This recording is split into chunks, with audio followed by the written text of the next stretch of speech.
روم nimanka la yiraahdo ama Romans in la jabiyay oo lagu jabiyay fi adna al-ard kadibna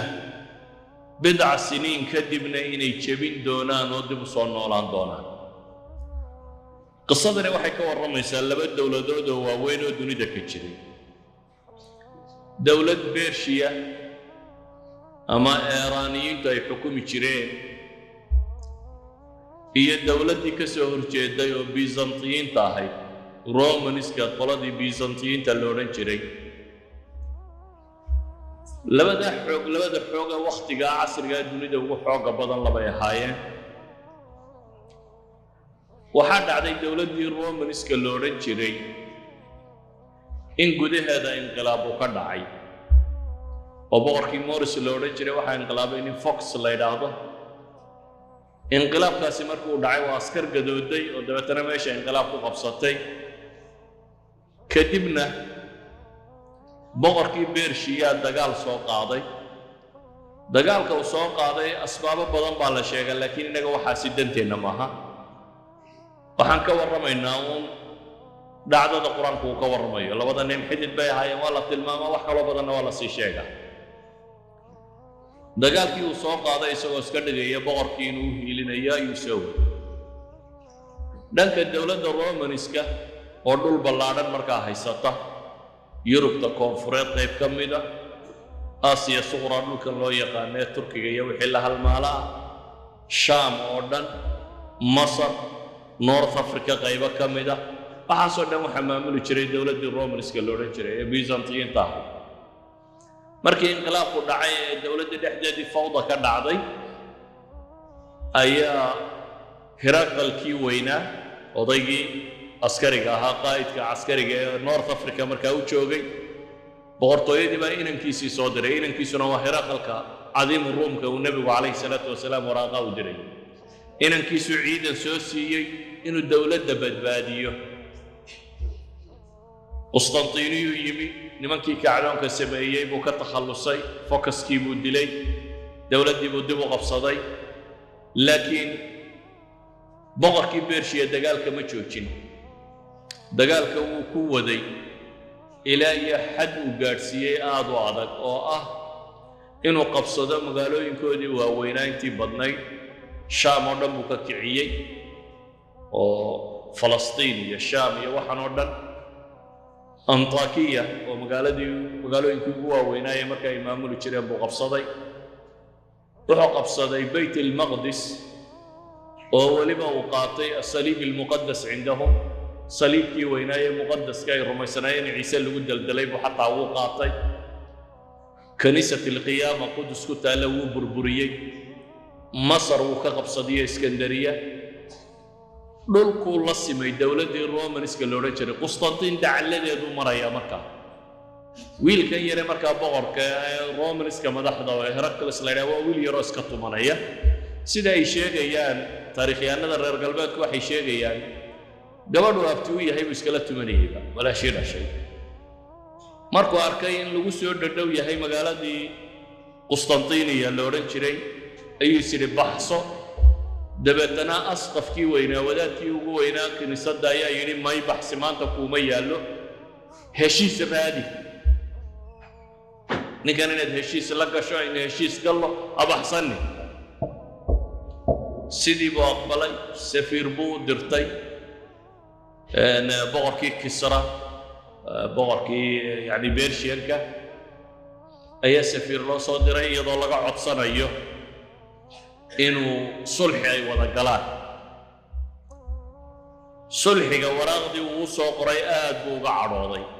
boqorkan oo isla weyn marka kan oo arkaya dawladdan inuu jabiyo ka takhalusay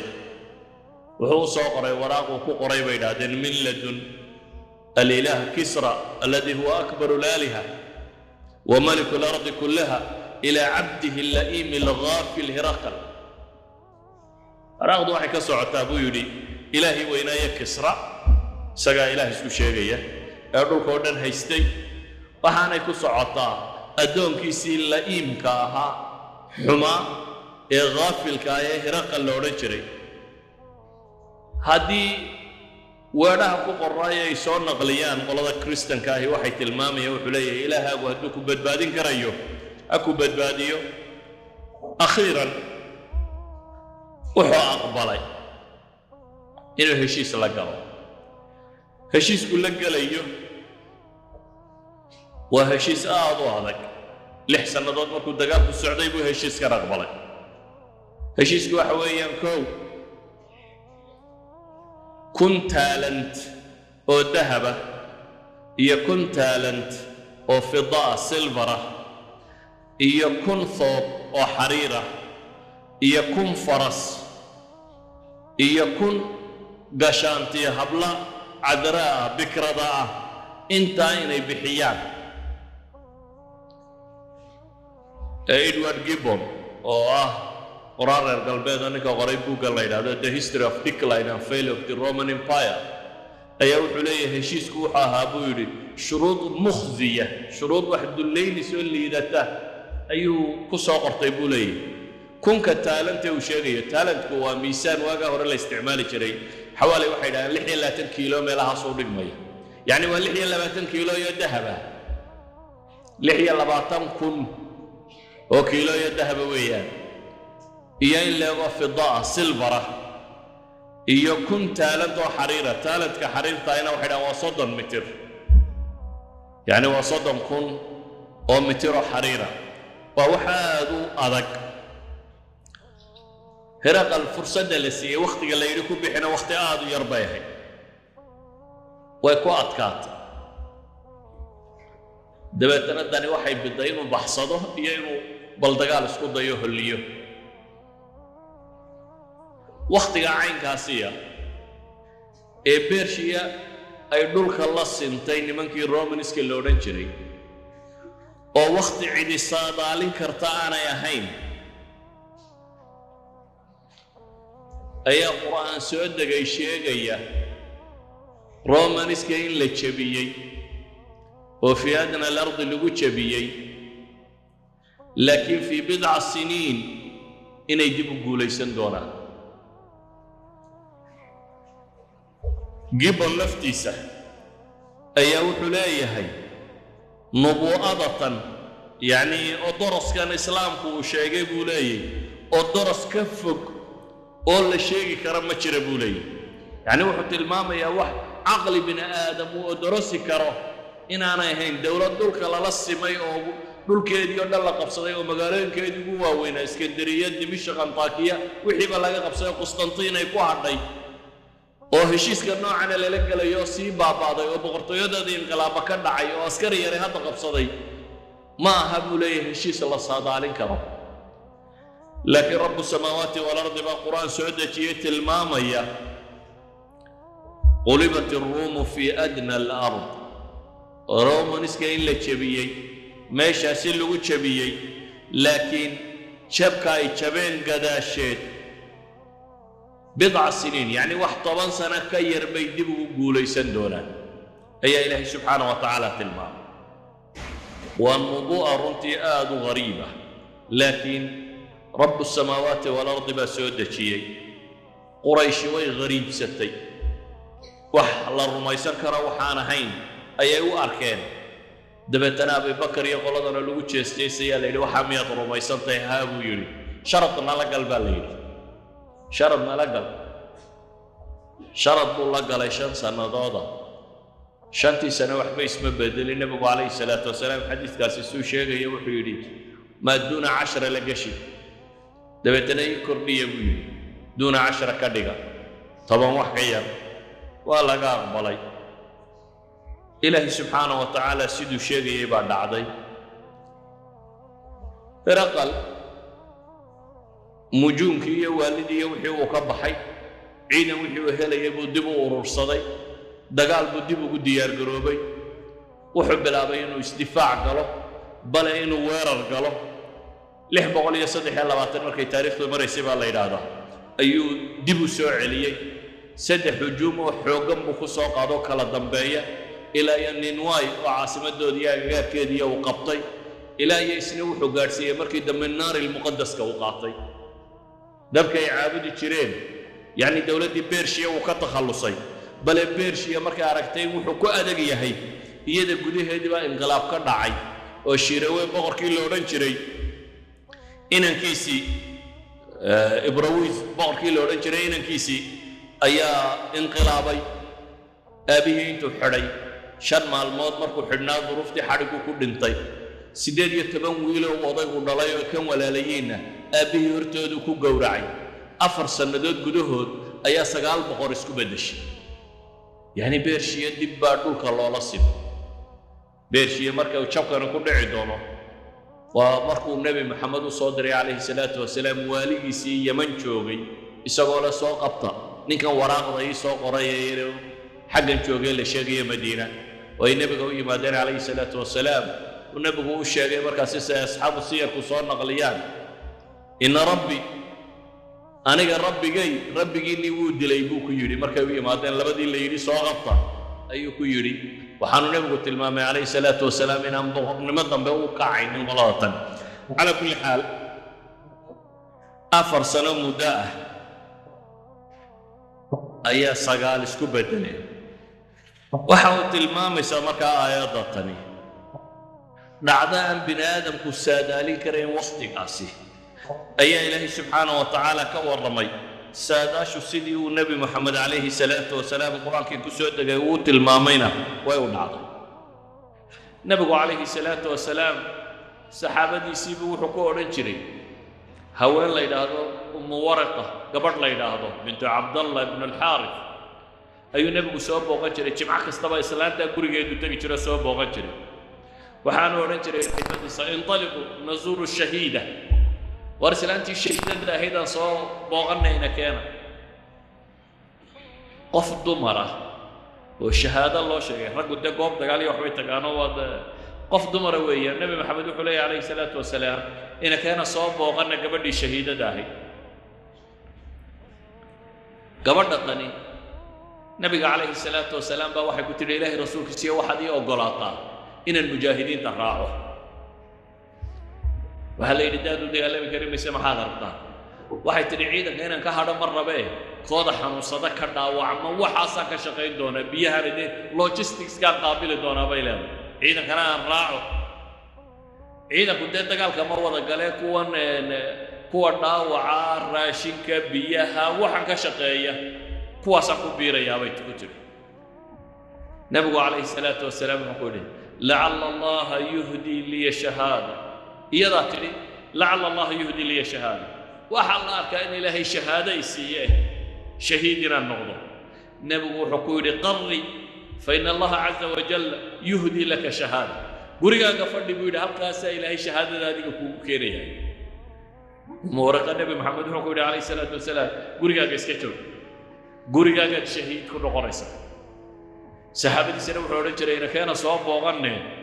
shahiidadii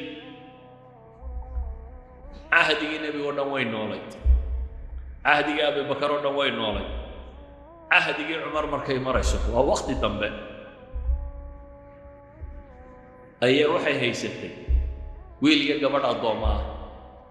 dabeetana waxay tiri can duburi balidin xuri duburku wax weeyaan markaan anigu dhinto ayaa xor noqonaysa hadaan anigu dhinto la idin ma dhaxlayo xor baati labadii waxay dheeraysteen islaantiiba hore u dhiman weydi wariya islaantan idin dhaafiya xor noqoteena bay dhaafeen hore u dhiman weydo ugu waraqa maalintii dambe waxa la yiri islaantan qadiifadeeda baan ku bakhtiina dahayna dhaaftay markaas ay la xorriyada qaadanaynaay maalintii dambe qadiifadii ay haysatay intay ku duuduubeen ayay dileen oo nafta ka qaadeen حديث كان واحد وريه إمام أحمد يا أبو داود شيخ الألباني نوح قلت المامين وحصني يعني النبي محمد عليه الصلاة والسلام قف ضمرة أيوح قلت المامية إن الشهيد نقضت عيننا قال ما في القرآن كسودك سورة طبت الليلة طبت يدا أبي لهب وطب مركي سودك تي وإلهي سبحانه وتعالى كقور رمي أبي لهب يحاسكي سيو ayay gabadhii markay maqashay Jamiil la oran jiray ayaa waxay soo qaadatay dhagax iyadoo dhaaranayso leh ka waxaan ahay inaan Muhammad la dhicin alayhi salaatu wasalaam أول بتحير ويسكد وتنا أخريسة مذمما أبيناه ودينه قلينا وأمره عصينا ودعك سنا أخرنيس ويسور عيسى يدور حسدته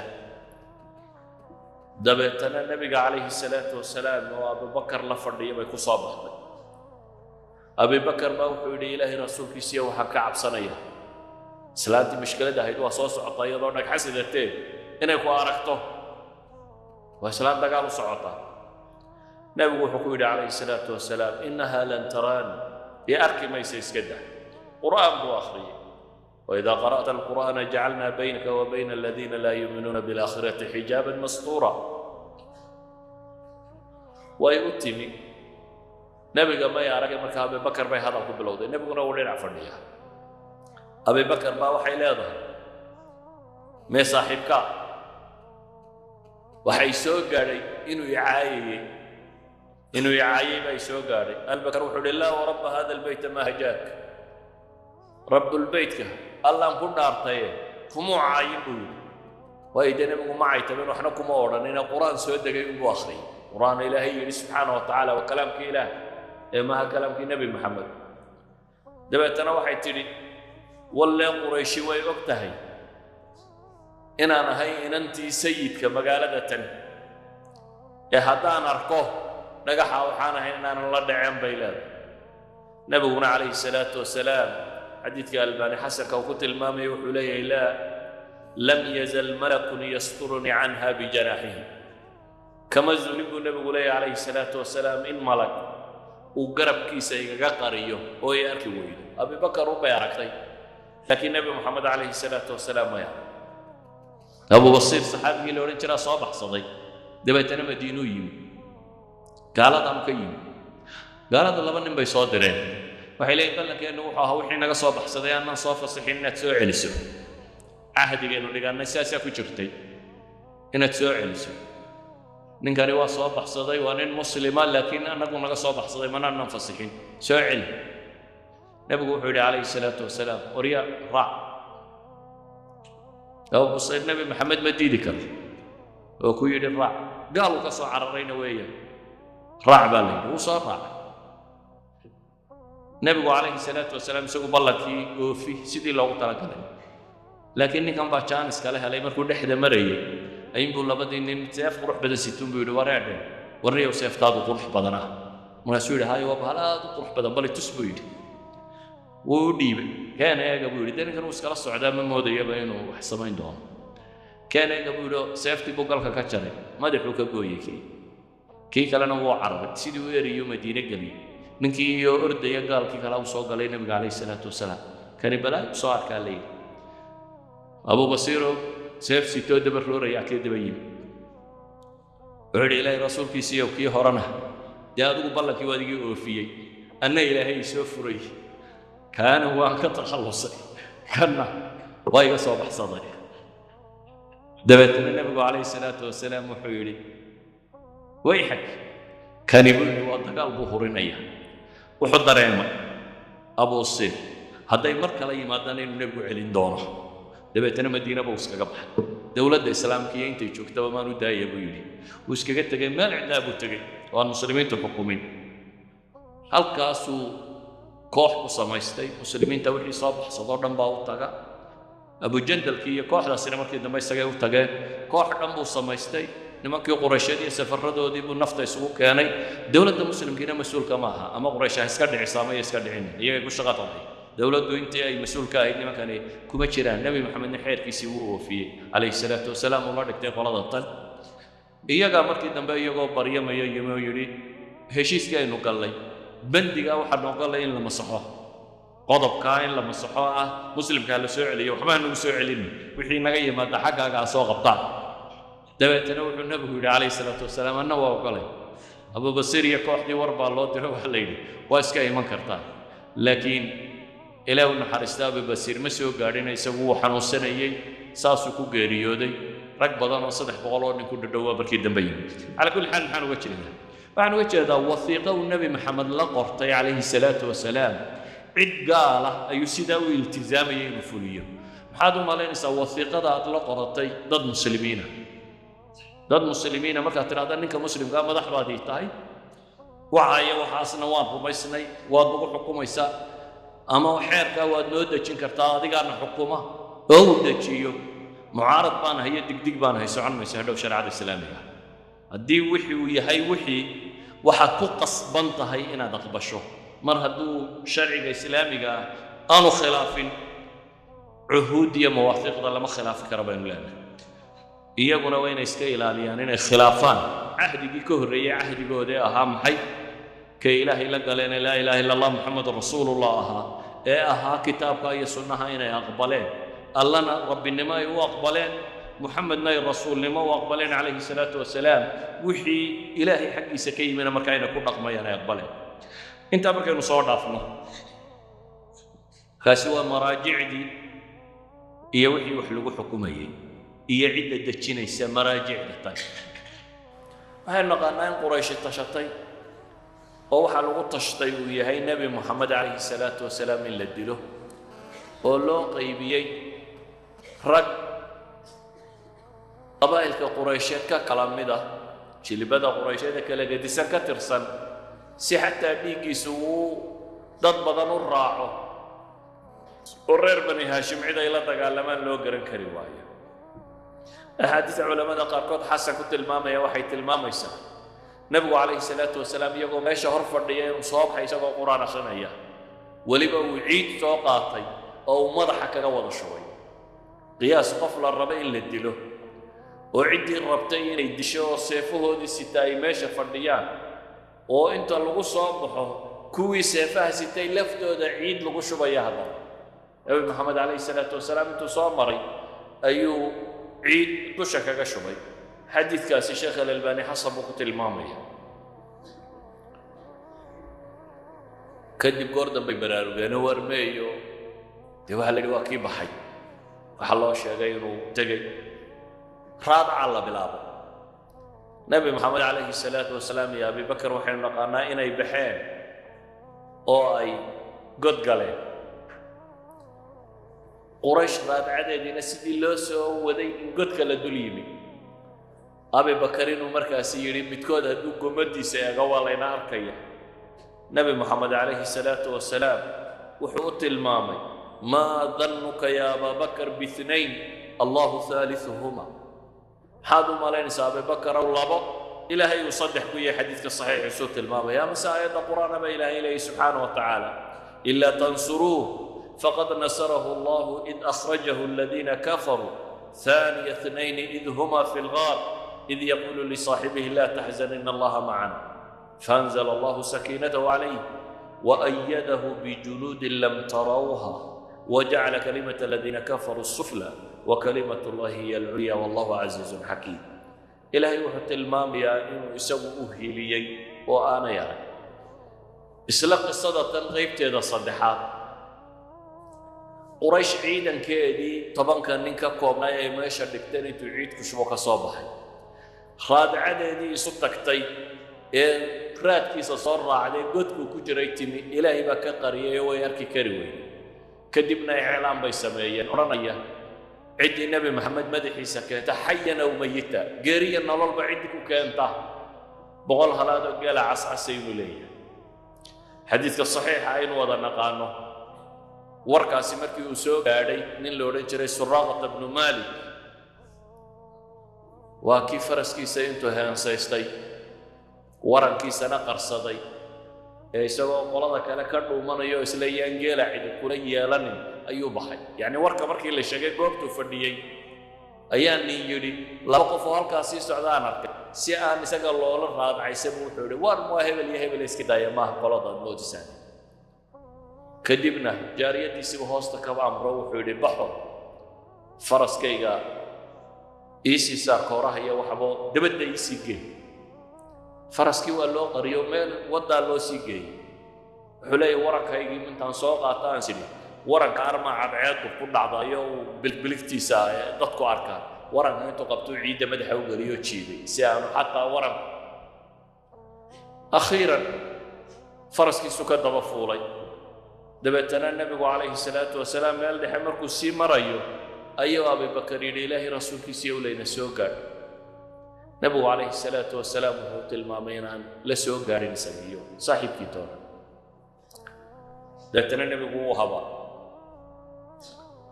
farasku baaba dhulku la go'a qaarkan horu baaba dhulka la ga'a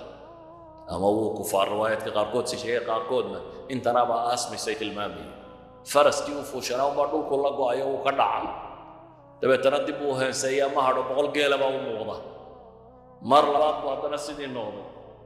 weli geela cascas bidhaantiisii baa u muuqday mushkiladan haysataa uma muuqato waa ka daba fuulay haddana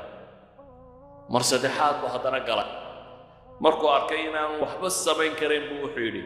innii qad calimtu annakuma qad dacawtuma calay waan gartay buu yidhi inay habaarteen ee fadcuwaa liya haddaba ii duceeya waa iskaga kii degayaay markii hore waa habaarkiinniba igu dhaco waa kan dhulku farasku la go'ayee ii duceeya buu yidhi oo fallaahu lakuma an arudda cankuma alaba fadaca allah fanaja waxaan ballan qaadayaa buu leeyahy raadcada iga dambaysana inaan celiyo aan cid idinka daba iman nabigu calayhi salaatu wasalaam waa u duceeyey wuu laabtay isagoo wixii raadco soo socotay oo dhan leh qad kafaytukum maa haahuna xaggan wixii idinka xiga anaa idinkaga fillaaday cid idinkama jirta yacni xaggaa wixii xiga anaa ku fillaaday buu leeyahy falaa yalqaa axadan ilaa radda xadiiskii saxiixayn ku yaallay wuxuu sheegayaa qof lamuu kulmin ilaa iyo dib uu u celiyo waan u oofiyey ballankii uu nebiga calayhi salaatu wasalaam laga waxaynu naqaanaa cumar isagoo dowladdii markaa ugu ballaanayd ee islaamigaa xukuma oo shaam oo dhan iyo masarba ka qabsaday nimankii dowla albizantiya romaniskii oo dhankan barigana iyada dowladdii kisre dhammaanteed ku kala tegey ghazawaadkii waaweynaa ee qaadisiya iyo naahwandi iyo wax la midii markay dhaceen iyaga dhammaantood dowladdii kisra waa laga takhallusay dowladda intaa leg isagoo maamulaya cumar ayuu wuxuu faray majuustan iyo dadkan sabaayaag ee lasoo qabsaday inaan madiine la keenin dabeetana saxaabada badh baa ka codsaday inuu cid ugu oggolaado kan iyo oggolow ragga qaar buu u oggolaado raggu wuxuu oggolaaday waxaa ka mid ahaa mugiirata bnu shucba mugiira wuxuu keensaday nin la yidhaha abu lu'la almajuusiy abu lu'la nin farsamo yaqaana oo baaladan wax lagu ridqo sameeya buu ahaa waxaanu u shaqaynayay markaasoo ninkan baa addoon uu ahaa mugiirata bnu shucb mugiirata bnu shucb maalintii wuu fasixi jiray wuu soo shaqayn jiray 4 dirham meelahaasi buu keeni jiray saasuu ugu shaqayn jiray akhiiran wuxuu go'aansaday inuu cumar ka takhalluso sababtu waxay doonto baa noqotay midi laba afla buu tashay ayuu samaystay dabeetana salaad subax buu soo galay cumar markuu allahu akbar yidhi salaada galay ayuu halkaa garabka ka taagay haddana wuu ka fujiyey keliduu ka geliyey uu isu wareejiyey saxaabadii ka dambaysaa ku soo dhaqaaqday 13 nin buu dhulka dhigay uu middadaa la dhex raaco wixii masaajidka ku jirayba 13kii 7 geeriyooday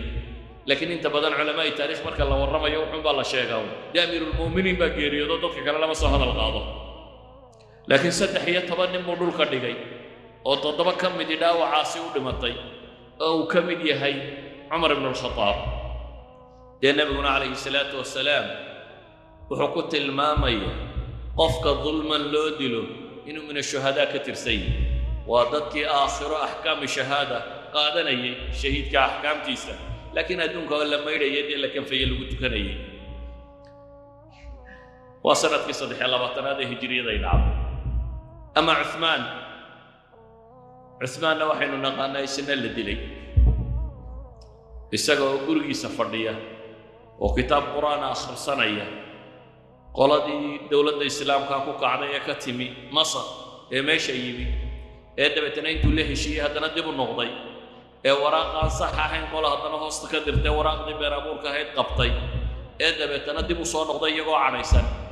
akhiiran waa la wada hadlay wada hadalkii oo la iskaba dhadhow ayaa midi xagga dambe koox yar iska haysato xagga dambe gurigiisa uga soo dhaceen وحو أمري عثمان صحابة دينا عيدين الدفاعي على لا تضاب وقالوا قارين صحابة ما لها جوفتي وهذا يوقع عن قادان بدن لعلها لكن عمر وحو أمري عيد عثمان وحو أمري عيد الدقال أنتينا نجري قف مسلم وانا سبب تيدا ودي منيا ما جري ابوي gurigiisa inta xagga dambe uga soo dhaceen ay isagoo quraan akhrinaya u yimaadeen isagana waa dileen oo waana horuu nabigu u sheegay calayhi salaatu wasalaam oo xadiidka saxiixa ku yaalla maalin buu nabigu baxay dabeetana Abu Muusa al-Ash'ari baa wuxuu yidhi waan soo weysaystay waxaan idhi maanta waa inaan nabiga laazimaa sinaba uga hadhin masaajidkii buu yimi waa nabigii calayhi salaatu wasalaam waxaa la yidhi wuu baxay xaguu kacay beertaas baa la yidhi biiru ariis beer bay ahayd ariis Quba agteeda ku taalla beertaa ceelkeedu u kacay baa la yidhi wuu ka daba yimi waxaana nabigu yidhi nabigiiyo xaajadiisi iyo wixiisii soo dhammaystay dabeetana waxaan idhi maanta nabiga bawaabu noqonaya dadkaan ka celinaya wuu dadka wixii soo galaan uun soo daynaya halkii buu fadhiistay أبي بكر باو يمي نبي بو تجي إلى رسول الله أبي بكر باو جوجي مسعود دايا نبي عيال خير كابد يسوي فرستو مرة كورس الله تبي عجا كل الذي عيال سؤال كاس كفردية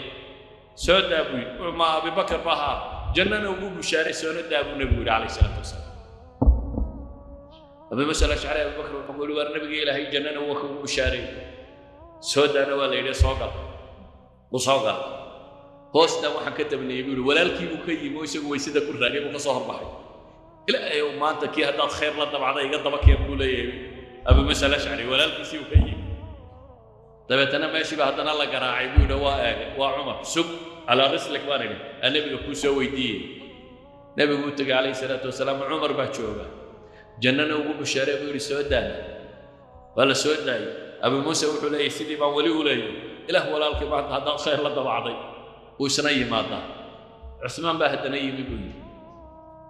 دبتنا سيدي ابو قراعي وحنا لله رسول في سوى عثمان باجوغا سود ابو جننا وقب شارع على بلوى تصيبه النبي بلايا هلالي دونتنا وشك لبدي هورين ابو بلايا مشاغل لكن ساق وقت يسيروا امتحان كل بدونه اي نبي شاق عليه الصلاه والسلام وسود ايو النبي محمد ساسو خير الحمد لله بيقول جنادي لوغو بشاري markii la yiri balaaya ku halali doonana wallahu musta'an buu ilaahay baa kaalmaysta Abu Bakar iyo Umar halkii ay nabigu fadhiyeen bay dhinacyada ka fadhiisteen iyana sidii ay nabigu fadhiyo kale u fadhiisteen dabeetana Uthman baa soo galo meeshii buuxdo ka soo horjeedka markaas buu isagu fadhiistay عبد سعيد بن المسيب راوي حديث ورينيا wuxuu leeyahay waxaan ku awilay xabaashooda inay saar noqonayso saddex loodana meel baa lagu wada xabaal ismaana de boosuma soo hadheeyay isaga xabaalaha muslimiinta ayaa lagu xabaal dagaalkii Xunayn waxa dhacay Hawazan inay meel u galeen doox labadiisa dhinac ayay u galeen muslimiintu markay ay soo galeen weerarkay ku qaadeen waxa dhacay markaa muslimiintu inay jabeen dib u yaaceen nabiga calayhi salaatu wasalaam iyo rag yar baa isku soo hadhay sodoneeyo wax lagu qiyaaso iyo nabiga calayhi salaatu wasalaam baa isku soo hadhay iyo ciidankii nimankii gaaleed waliba nabigu markaa ma dhuumanin ee wuxuu leeyahay ana ibn Abd al-Muttalib la kadab waliba sii tilmaamaya isagoo sidaa ciidankiisii ka jabeen oo isaga iyo sodoneeyo soo hadheen oo gaaladii la seeyay dagaalkii lagu jiro ayuu dhawaaqaya wuxuu nabigu leeyahay aniga waxaan ahay ina Abd al-Muttalib been sheegmayo nabi baan waliba ma qarsoomine Abbas ibn Abd al-Muttalib adeerkiyo jahwari sawtan cid weyna buu dhawaaq ciidanka cararay u dhawaaq oo ugu yeedh waa ilayya day cibaad Allah xaqayga u soo jabadhe yaacina Abbas baa dhawaaqayo le xaqga nabi Muhammad kaalay وما العيدان في جبي نبي محمد وعيدان يرهستا وكسو هداي قالدي عيدان كان جبي سو دبي جوجتو انو دومانayna u dhawaaqay nabi Muhammad alayhi salatu wasalaam bal uu fariinkii ragaba u cid weyna inuu masalada tan kor ugu dhawaaqo maxaa dhacay قالدي markii soo dhawaatay سلمة بن الأكوع حديث كورينيو إمام مسلم صحيح سكويال نبي عليه الصلاة والسلام سعد عيد وقاضي دبتنا أنت كل صيرين وحول الشاهة الوجوه أي قبحت وجيا حماضي أنت يريها ما حماضان أي النبي عليه الصلاة والسلام سعد عيدك وصير فما خلق الله منهم إنسان إلا ملأ عينيه ترابا بتلك القبضة فولوا مدبرين فهزمهم الله عز وجل وقسم رسول الله صلى الله عليه وآله وسلم غرائمهم بين المسلمين وحلي سلمة بن الأكوع نبي عليه الصلاة والسلام مركو عيد أبو صيري متكمل عيدا كي مجرين إلا عيد داير با إلهي داك ودي قلي ساب عيد وقف صيري دا عيدا لأنه ميل مرة يعيشك قلو الدول متكون دعاه أما ميل لما كون دعاه عيدا لأن إلهي كمدرده لكن waxay tilmaamaysaa in rabbi ilaalinayay subxaanahu wa tacaala ciidan dhan sacab ciid oo la sayray inuu isha ka galo oo ay dabeetana sababto inay jabaan kadibna waa dagaalkay muslimiintu ghaniimada ugu tirada badan la heleen dhowr iyo 20 kun iyo 40 kun baa la sheegay oo geel iyo adhi iyo isugu jiraan inay soo qabsadeen nabigu calayhi salaatu wasalaam صحابتي سيوحوا الشارع أمية بن الخلف إني صحابتي ديلي دونت أمية مرقا مكو تشوغا وصفوان مويا به أمية بن الخلف ومكا تشوغا أي النبي عليه الصلاة والسلام صحابتي مدينة تشوغتا وحوا الشارع أمية إني مسلمين تديلي دونا أمية إني كان لا يراهدو هي صحابي سعد بن معاذ اللورنجري أي صاحب هانجري في جاهليتهم marka Sa'd ibn Mu'adh markuu Makka tagana Umayya ku soo degi jiray Umayya ibn al-Khalaf marka uu yimaado Madiinana Sa'd ku soo degi jiray marka labadii nin midna waa islaamay midna wali waa gaal Sa'd ayaa marka wuxuu soo baxay inuu soo cimro tago markuu soo cimro tagay ee uu yimi magaaladii Makka ahayd ayaa waxa uu sheegay Abi Jahl baa arkay Abi Jahl wuxuu ka cadhooday Sa'd ibn Mu'adh uu soo cimro tagay cimro yimi saaxiibkii buu ku soo degay saaxiibkiina uu soo kaxeeyay wuxuu rabaa inuu cimradiisii gudo Abi Jahl wuxuu ka cadhooday muslimkan meesha marmaraya Abi Jahl baa war xun sheegay oo uu hanjabayo saxaabiga kan سعد بن معاذنا واسكدعي وهو جواب أمية مركا سعد له دوحيري ما وركا سا وحاad ku leedahay odaygii reer Makka ugu weynaa bal xakan baad waxa kula hadlaysaa buu leeyahay Sacad oo cadhaysan oo labadii gaal ay suhraaceen ayaa Umayya wuxuu ku yidhi yaa Umayya فوالله لقد سمعت رسول الله صلى الله عليه وآله وسلم يقول إنهم قاتلوك adigu maxaabad igala hadli ilaahay rasuulkiisii baan maqloo sheegay inaan adiga ku dili doonne adiga in lagu dili doono nabi maxamed baaban ka haya maxad ka warramay buu yidhi Umayya markaa wuu maxay ila Sacd ma ka jooga way Abu Jahl safdhaafee ayaa markuu Umayya yidhi odayga sida hawla hadlin ayuu Umayya u sheegay inay muslimiintu dili doonaan Umayya wuxuu yidhi bimakka ma Makka la igu dilaya وأنا ما كتشوغ ما اغتيال يوم حب الله يوصل ما كجوده هذا كل منايا قال سعد لا أدري ما أجيب يري ماشي اللي بودي لي لكن النبي محمد وحي يشجع عليه الصلاة والسلام اللي بودي لي مرة دون النبي وشجعنا ولا بودي لي ويا أمية النحي دبت أنا هوانا يديسي حاسي سيبوتك وحري يوم صفوان ألم ترى ما قال لي سعد صفوان هو يدي ميادو يقول لي ما أنت إنك سعدها وحي ويري ومحكو يري بيتري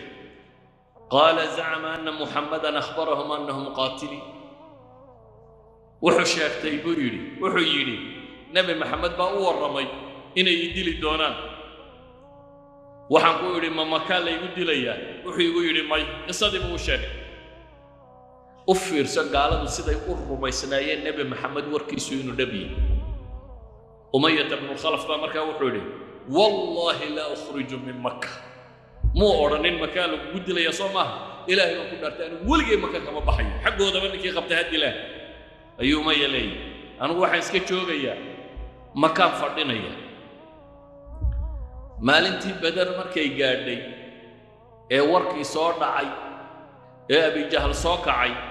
ee ciidamada ururinayay oo Abi Jahl leeyahay dirku ciirakum war xoolihii baa laynaga dhacay hal la gaadho ayuu Umaya dib isu laba wuxuu yidhi bala baxda waa diiday inuu soo baxo Abi Jahl baa waxa la yidhi odayadii waaweynada Quraysh raggii ugu xoolaha badnaa rag ka mid ah ayaan baxaynay Abu Jahl baa u yimid wuxuu ku yidhi yaa Aba Safwaan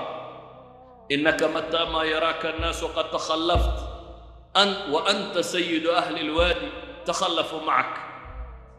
ma maantaad adigu hadhi buu yidhi Aba Safwaanow hadday reer Quraysheed ku arkaan inaad adigu dagaalba u baxayn oo aad fadhido dee cidi raaci maysa buu yidhi cidi dagaal tegi mayso Badar waxaan la tagaa ma jiraan haddaad maanta adigu fadhido ee dadka ha niyad jebinine soo baxo soo raac buu Abi Jahl leeyahay isna warkii baa meel ugu guntanaa waa lagu dilayaa warbixi maayo buu Abi Jahl baa waa ibliis buu haya xag iyo xagaba ka maray Abi Jahl waa fircawn hadihi lumma Nabi Muhammad ku tilmaamay alayhi salaatu wassalaam Abi Jahl baa xag iyo xagaba ka maray markii dambe wuxuu yidhi أما إذا غلبتني فوالله لا أشترين أجود بعير بمكة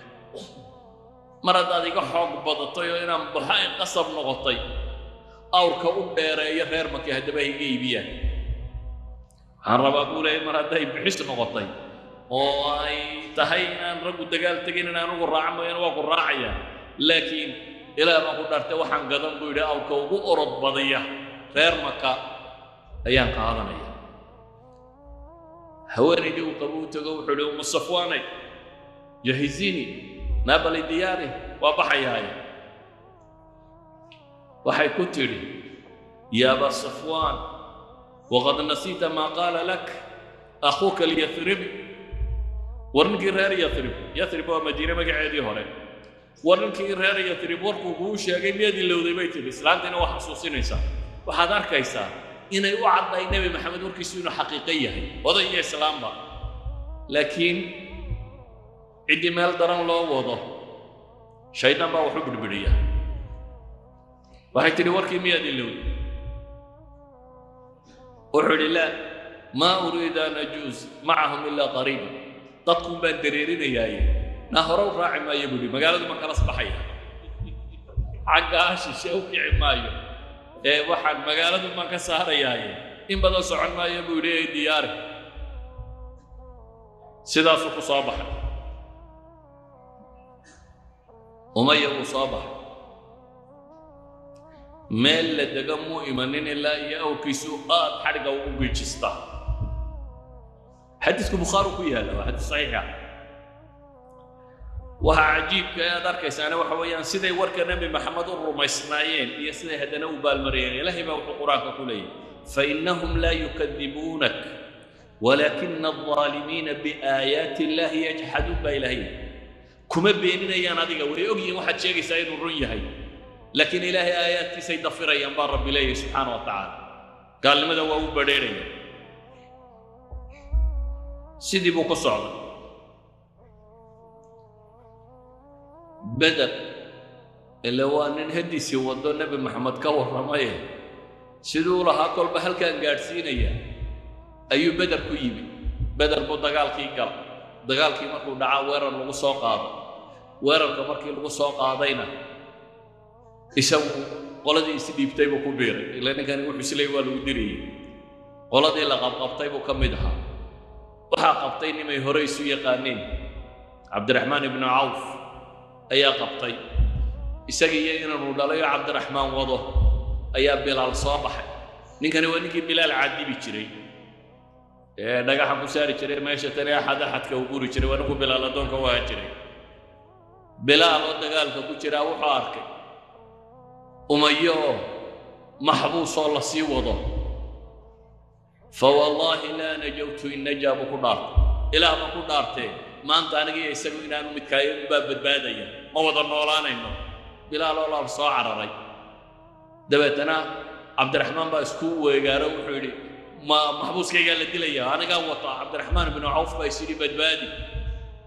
bilaal ansaar buu u qayshaday isagoo leh war waa gaalkii gaalada u weynaa waa lagu soo yaacay markaa cabdiraxmaan baa wuxuu yidhi waar balaqaba war istuur oo dusha kaa fuule waa riday dushuu ka fuulo wuxuu is yidhi baa adigu seefta isaga dhigo yaan la dili raga dhaarsan baa meesha marayay maca cabdiraxmaan oo dusha ka saaran bay hoosta ka geliyeen seefaha kowba lagaga siiyey cabdiraxmaanna adib baa laga dhaawacay umayata bnulkhalaf halkii loo waagaara naftu kaga baxday nabi maxamed baana u sheegay calayhi salaatu wasalaam in la dili doono nabiyullaahi sulaymaan ilaahay wuxuu siiyey boqortooyo weyn ilaahay buu ka bariyey boqortooyo aan isaga dabadii la helin in la siiyo rabbina waa siiyey subxaana wa tacaala boqortooyadaasi waxay ahayd boqortooyo ciidamo badan wadata waxushira lisulaymaana junuuduhu min aljinni waalinsi waatayr fahum yuuzacuun waxa la soo shiriyey baa ilaahay leeyahay sulaymaan ciidamadiisii baa loo soo shiriyey kuwaasoo jin lahaa oo insi lahaa oo shimbiro lahaa oo fahum yuuzacuun la horayo ama laysu joojinayo xataa idaa aatow calaa waadi nnamli qaalat namla yaa ayuha nnamlu udkhuluu masaakinakum laa yaxtimannakum sulaymaanu wajunuuduh wahum laa yashcuruun fatabasama daaxikan min qowliha ilaahay wuxuu leeyahy subxaana wa tacaala ilaahiyo uu ka yimi sulaymaan iyo ciidamadiisii calaa waadi naml dooxa la yidhaahdo dooxada quraanyada waadi ama dooxo magaceeduba uu yahay dooxada quraanyada buu yimi mufasiriintu way sheegaan dooxadaas halkay ku taallaa ma shaam bay ku taallaa ma daa'if bay ku taallaa ma halkan bay ku taallaa waxba badanoo faa'iidii kuma jiro meel kastoo ay ku taallaan waa dooxun magaciisa la yidhaahdo dooxi quraanyada dooxan quraanyada markuu yimi nebiyullaahi sulaymaan hal ka mida quraanyada hadashay oo ilaahay warkeedii soo naqliyay waxay yidhaahdaan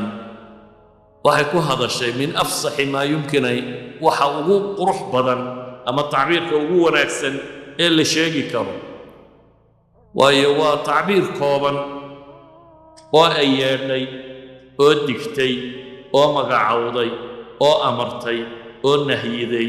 oo camimtay oo khaas yeeshay oo digtay bay yidhaahdaan culamaa'i baliiqa waxay yidhaahdaan xawaalay 13 qodob oo aqoontaasiya ku jirta bay yidhahdaan aayadda intaa yar ee iyadu tiri ilaahay wuxuu leeyahy subxaana wa tacaala qaalat namlatu quraanyada mid ka midaa tidhi namla annamlu baa jamaca waa sida baqar iyo baqara waa mufrad markaa weliba nakira ah namlatun tanwiinu tankiir baa saaran waa un xabad ka mida quraanyadii ilaahay ma magacaabin mufasiriintu ma boqoradday ahayd ma kanbay ahayd ma casaakirtay ahayd ma xaraasiintay ahayd kay doonta ha noqoto ilaahay subxaana wa tacaala waa tankiiriyey waana la tilmaamay xabad keliya inay ahayd qaalat namlatun hal quraanyada ka mid ah baa waxay tidhi yaa ayuha nnamlu quraanyooy udkhuluu masaakinakum meelaha ku xasishaan makaanu degaankiinna ha ku xasishaan dega quraanyadu way socod badantay markaa udkhuluu buyuutakum may odhan udkhuluu masaakinakum min asakan bay ka timi meeshaad degtaan in ku xasishaan gala laa yaxtimannakum sulaymaanu wa junuuduhu wahum laa yashcuruun mufasiriin tiro badani waxay tilmaamaan laada halkani waa naahiya laa yaxtimannakum ay laa haysu bandhiginnina sulaymaan si aanu iyo ciidamadiisu idiin dumin idiin burburinin waxay idhaahdaan may odhanin laa yata'annakum aw laa yadusannakum laakiin waxay tidhi maxay laa yaxtimannakum waa tacbiir tilmaamaya bay leeyihin noociyada ay tahay xayawaankan yar ee la yidhaahdo quraanyadu skeleton qolof bay leedahay yar oo exoskeleton bay yidhaahdaan kuwana aqoontooda xasharaad ka warramaa qolofteeda yari waa qolof ka samaysan wax sida quraaradoo kale burbura marka yuu idinku joogsanaya ama yuu cagta hoostiisa yuu idin burburinin bay leedahay xutaamku yani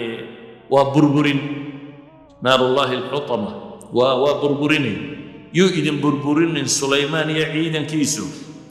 wahum laa yashcuruun walxaal hum laa yashcuruun iyagoo weliba aan idin ogeyn cidlaha ku dhimanina waanay u cudur daartay sulaymaan iyo ciidankiisu inaanay duul xadgudbaya ahayn laakiin hadday xaaditadani dhacdo sababtay u dhacaysa ay tahay inaanay waxba ogeyn ilaahayna markaa wuxuu ihi fatabassama daaxikan min qowliha nebi sulaymaan waa muusooday isagoo dhoolla caddaynaya ama isagoo qoslaya qosol aan qahqaha ku jirin ee dhoolla caddaysa ama muusooda min qowliha warkeedii dabeetana ilaahay buu baryo wuxuu leeyahay waqaala rabbi awzicnii an ashkura nicmataka alatii ancamta calaya wacala waaliday waan acmala saalixan tardaa waadkhilnii biraxmatika fii cibaadika asaalixiin ilaahay buu baryayaa in alla waafajiyo oo ku ilhaamiyo nicmooyinka tirada badan ee la siiyey inuu shukrigeeda la yimaado qisada tani laba shay oo labaduba khaariqa ah baa ku jira mid dadku inta badan way fahmi karaan oo wax weeyaan nebi sulaymaan inuu afkartay quraanyada quraanyo wada hadlaysa in ilaahay fahamsiiyey nebi sulaymaan laakiin iyana waxaa cajaba quraanyadana inay garato ciidankani ciidankii sulaymaan inuu yahay magac dhowdaba sulaymaan iyo ciidankiisu waa quraajo garanaysaa cidda meesha maraysaa inuu nebi sulaymaan yahay ciidanna wato marka may odhanin sanqadha ii baxaysaa iyo idin burburinin ama meesha maraya iyo idin burburinin iyana waa magac dhabaysaa waxay sheegaysaa sulaymaan iyo ciidankiisii sida ilaahay tilmaamayo subxaana wa tacaala qisadan waxay idhaahdaan namladu ama bahasha la yidhaahdo quraanyadu waa makhluuq aad u tamar yar oo yar laakiin wax soo saar badan waxay ka mid tahay makhluuqaadka u nool sifa ijtimaaciya bulsho u nool wadar u nool maamul leh oo kala sarreeya oo qaybo nolosha kala gedisan cidiba ay qayb qabato waa mujtamacyada unhawigaa bay idhahdeen in dhadigu taliyo iyaga iyo shinnida iyo haweenay baa ka taliso maamulka sare haysata ciidamada ugu badanina xorraasiinta ah wax ilaaliya qaybo raashinka soo dura waxaasoo dhammi waa dumar raggu shaqo quru qabtaayo boqoradaasuu rimiyaa waana ka ugu cimri yaroo maalmuu jiraayo u dhintaa boqoradani sannaday jirtaa 6 sano ilaa 30 sano qaar baa gaadha bay idhahdaan kuwan kalena dhowr bilood ilaa sannaday jiraan mujtamaca kan ninka u tamar yar meesha jooga quraanjada mujtamaceeda shaqada qura u qabtaana waa inuu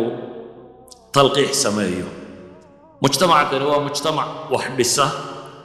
oo wadooyin samaysta oo bridge sameeya bay yidhahdaan yani markay rabto meel biyale inay ka tallowdo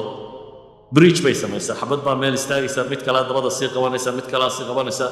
ilaa iyo dacalka biyaha kale ay isku taxmaan inta kale kuwa bay dul marayaan hadday biyuhu ballaadhan yihiin koox bay sameeyaan waa soo biiraan waxay sameeyaan koox tiro badan oo meesha joogta inta kale way dul maraan marka waxay idhahdaan wadooyinkooda way samaystaan biriijyay samaystaan guriyay dhistaan nafad iyo godad bay qodaan hoose ciidamay leeyihiin waa dagaalamaan waxbay dhaqdaan xoololey bay leeyihiin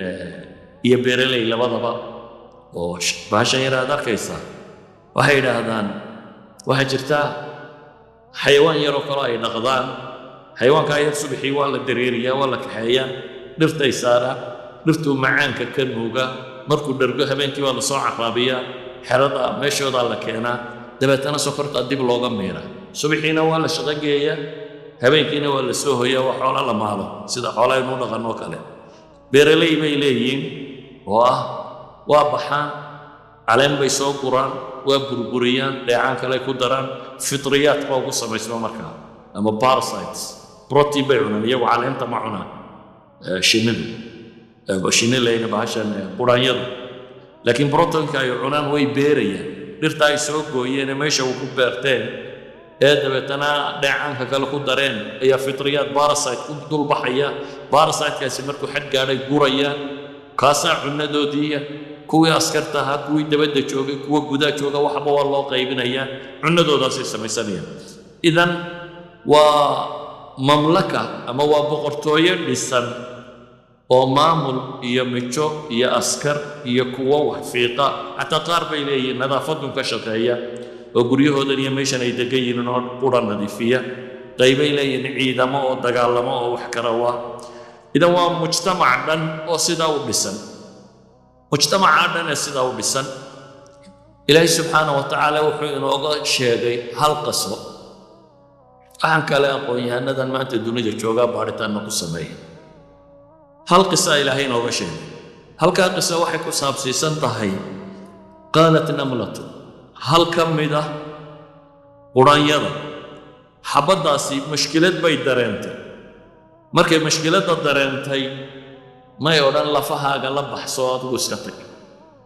meesha lafahaaga kala baxso yaan waxa isku diline iskaga tag bay odhanin ee waxay ka fakartay jamaacadeeda sidii ay nabadgelyadooda iyo wanaaggeeda uga fakari lahayd walidalik halkay ka baxsan lahayd may baxsanine waxay bilowday inay yeedho oo u yeedho tolkeed yaa ayuha namlu inay tidhaahdo naadat wanabahat bay idhahdaan waa dhawaaqday iyadoo weliba ha u tambiih isticmaalaysa oo yani feejignaan wada gelinaysa maxay leedahay yaa ayuha namlu dkhuluu waa magacawday dabeetana waa amartay quraanyoy gal bay idhaahdeen xaggay galayaan way u tilmaamtay sida loo badbaadayo waxay idhaahdaan mashkilad baa jirta iyo hayaay qura may odhanin ee waxay u sheegtay xalka ugu dhow ee mashkiladan lagu xalalayaa waxay tahay waxay leedahay shaqooyinka oo dhan joojiya cid waliba ha gasho maxay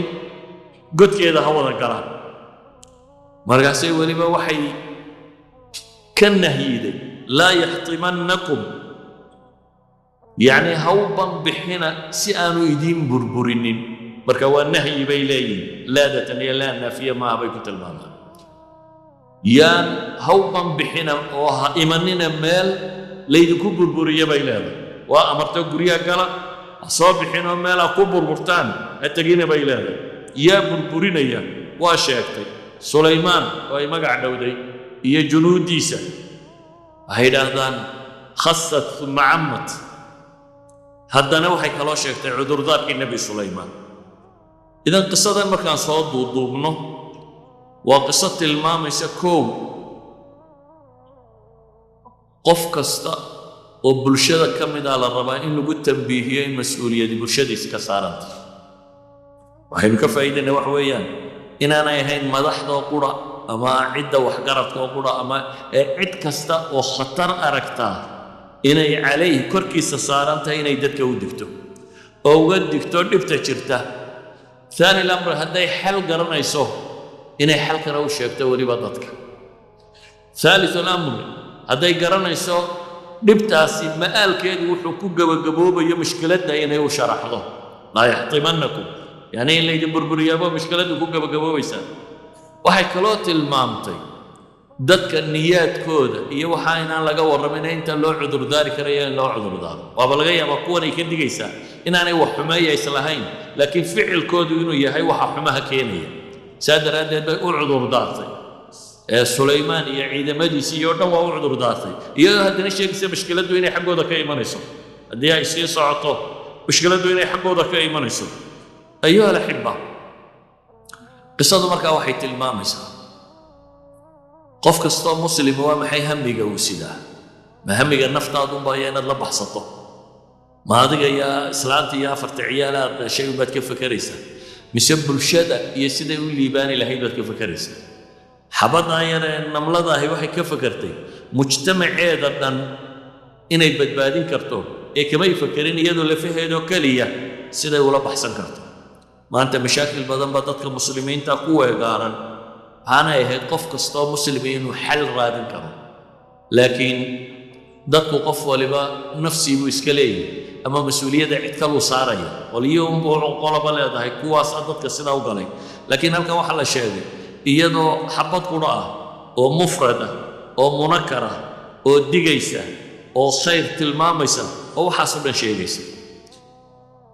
qisadu markaa وقصة كور رمي سهدين سكلوت المامو النصح وقصة سكلاتين وتلمامنا كور رمي